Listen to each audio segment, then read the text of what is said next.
41 ദിവസം നീണ്ടുനിന്ന തീർത്ഥാടന കാലത്തിന് ഇന്ന് പരിസമാപ്തി. സന്നിധാനത്ത് മണ്ഡലപൂജ നടന്നു. രാത്രി ഹരിവരാസനം പാടി തിരുനടയടയ്ക്കും. മകരവിളക്ക് മഹോത്സവത്തിനായി ഈ മാസം 30-ന് വീണ്ടും ക്ഷേത്രനട തുറക്കും.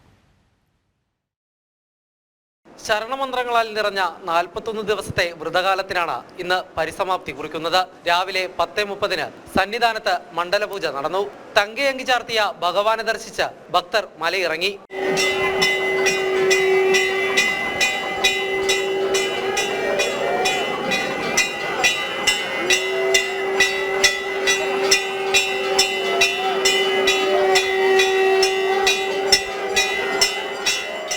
കഴിഞ്ഞ 2 ദിവസമായി തുടർന്ന ഭക്തജന തിരക്കിന് ഇന്ന് നേരിയ ശമനമുണ്ടായി. മല കയറിയെത്തിയ പരമാവധി ഭക്തർക്കും ദർശനം ഉറപ്പാക്കാനായിരുന്നു പോലീസിന്റെ ശ്രമം. ശബരിമലയിൽ മനുഷ്യസാധ്യമായ എല്ലാം ചെയ്യുന്നുണ്ടെന്ന് ദേവസ്വം മന്ത്രി കെ രാധാകൃഷ്ണൻ പറഞ്ഞു. മകരവിളക്കിനുള്ള ഒരുക്കങ്ങൾ പൂർത്തിയാക്കിയെന്നും മന്ത്രി വ്യക്തമാക്കി. ഇവിടെ മനുഷ്യസാധ്യമായിട്ടുള്ള എല്ലാ സൗകര്യങ്ങളും ഒരുക്കിയിട്ടുണ്ട്. നമ്മുടെ എല്ലാം പ്രതീക്ഷയ്ക്ക് അപ്പുറത്തുള്ള ഭക്തരുടെ ഒഴുക്കാണ് ഉണ്ടായിക്കൊണ്ടിരിക്കുന്നത്.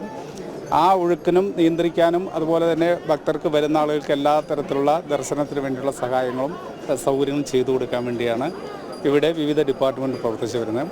കുറേ കൂടി ഇനി അടുത്ത സീസൺ എന്ന് പറയുന്നത് കുറച്ചും കൂടി തിരക്ക് കൂടാൻ സാധ്യതയുണ്ട്. ഈ 30-ാം തീയതി നട തുറക്കുമ്പോൾ തീർച്ചയായിട്ടും കൂടുതൽ ഭക്തരെത്താൻ സാധ്യതയുണ്ട്. അപ്പോൾ അതനുസരിച്ചുള്ള സൗകര്യങ്ങൾ വർദ്ധിപ്പിക്കുന്നതിനെക്കുറിച്ച് ഇപ്പോൾ ഉദ്യോഗസ്ഥ തലത്തിൽ ചർച്ച നടത്തിയിട്ടുണ്ട്. വീണ്ടും സംയുക്തമായിട്ടുള്ള ചർച്ചയും ഇന്ന് നടക്കും. നാഗാലാൻഡ് ഗവർണർ ലാ ഗണേഷും മണ്ഡലപൂജ തൊഴാൻ ശബരിമലയിൽ എത്തിയിരുന്നു. ഇന്ന് രാത്രി 11-ന് ഹരിവരാസനം പാടി തിരുനടയടക്കും. മകരവിളക്ക് ഉത്സവത്തിനായി ഈ മാസം 30-നാണ് വീണ്ടും നട തുറക്കുന്നത്.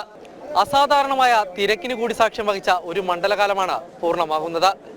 ഇനി മകരവിളക്ക് മഹോത്സവത്തിനായുള്ള കാത്തിരിപ്പാണ്. ക്യാമറമാൻ രഞ്ജിത്ത് മോഹനൊപ്പം കിരൺകുമാർ, ജനം, സന്നിധാനം.